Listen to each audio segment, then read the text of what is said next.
Livre de la Genèse, chapitre 26. Il y eut une famine dans le pays, outre la première famine qui eut lieu du temps d'Abraham. Et Isaac alla vers Abimélec, roi des Philistins, à Guérar.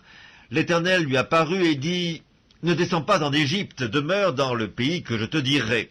Séjourne dans ce pays-ci, je serai avec toi et je te bénirai, car je donnerai toutes ces contrées à toi et à ta postérité, et je tiendrai le serment que j'ai fait à Abraham ton père. Je multiplierai ta postérité comme les étoiles du ciel, je donnerai à ta postérité toutes ces contrées, et toutes les nations de la terre seront bénies en ta postérité, parce qu'Abraham a obéi à ma voix, et qu'il a observé mes ordres, mes commandements, mes statuts et mes lois. » Et Isaac resta à Guérar. Lorsque les gens du lieu faisaient des questions sur sa femme, il disait « C'est ma sœur », car il craignait, en disant « ma femme », que les gens du lieu ne le tuent, parce que Rebecca était belle de figure. Comme son séjour se prolongeait, il arriva qu'Abimélec, roi des Philistins, regardant par la fenêtre, vit Isaac qui plaisantait avec Rebecca sa femme. Abimélec fit appeler Isaac et lui dit « Certainement, c'est ta femme, comment as-tu pu me dire « c'est ma sœur » ?» Isaac lui répondit « J'ai parlé ainsi de peur de mourir à cause d'elle. » Et Abimélec dit « Qu'est-ce que tu nous as fait? Peu s'en est fallu que quelqu'un du peuple n'ait couché avec ta femme, et tu nous aurais rendus coupables. » Alors Abimélec fit cette ordonnance pour tout le peuple, celui qui touchera à cet homme ou à sa femme sera mis à mort. Isaac sema dans ce pays, et il recueillit cette année le centuple, car l'Éternel le bénit. Cet homme devint riche, et il alla s'enrichissant de plus en plus jusqu'à ce qu'il devint fort riche. Il avait des troupeaux de menu bétail et des troupeaux de gros bétail, et un grand nombre de serviteurs. Aussi les Philistins lui portèrent envie. Tous les puits qu'avaient creusés les serviteurs de son père, du temps d'Abraham son père, les Philistins les comblèrent et les remplirent de poussière. Et Abimélec dit à Isaac, « Va-t'en de chez nous, car tu es beaucoup plus puissant que nous. » Isaac partit de là et campa dans la vallée de Guérar, où il s'établit.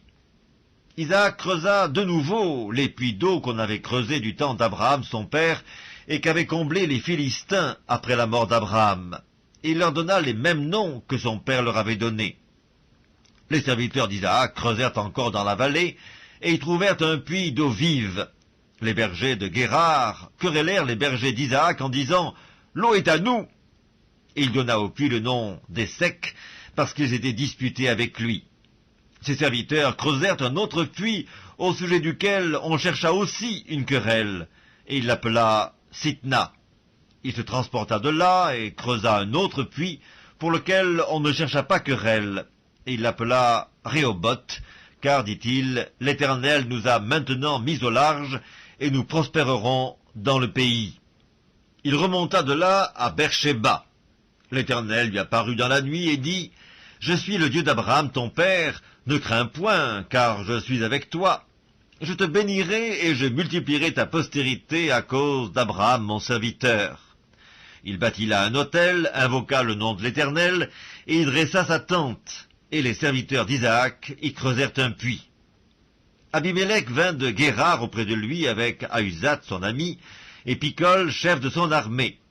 Isaac leur dit, « Pourquoi venez-vous vers moi, puisque vous me haïssez et que vous m'avez renvoyé de chez vous ?» Ils répondirent, « Nous voyons que l'Éternel est avec toi, c'est pourquoi nous disons qu'il y ait un serment entre nous et toi, et que nous fassions alliance avec toi. Jure que tu ne nous feras aucun mal, de même que nous ne t'avons point maltraité, que nous t'avons fait seulement du bien, et que nous t'avons laissé partir en paix. Tu es maintenant béni de l'Éternel. » Isaac leur fit un festin, et ils mangèrent et burent. Ils se levèrent de bon matin, et se lièrent l'un à l'autre par un serment. Isaac les laissa partir, et ils le quittèrent en paix. Ce même jour, des serviteurs d'Isaac vinrent lui parler du puits qu'il creusait, et ils lui dirent, « Nous avons trouvé de l'eau. » Et il l'appela Shiba. C'est pourquoi on a donné à la ville le nom de Beersheba jusqu'à ce jour. Ésaü, âgé de 40 ans, prit pour femme Judith, fille de Béhéri, le Hétien, et Basmath, fille d'Élon, le Hétien. Elles furent un sujet d'amertume pour le cœur d'Isaac et de Rebecca.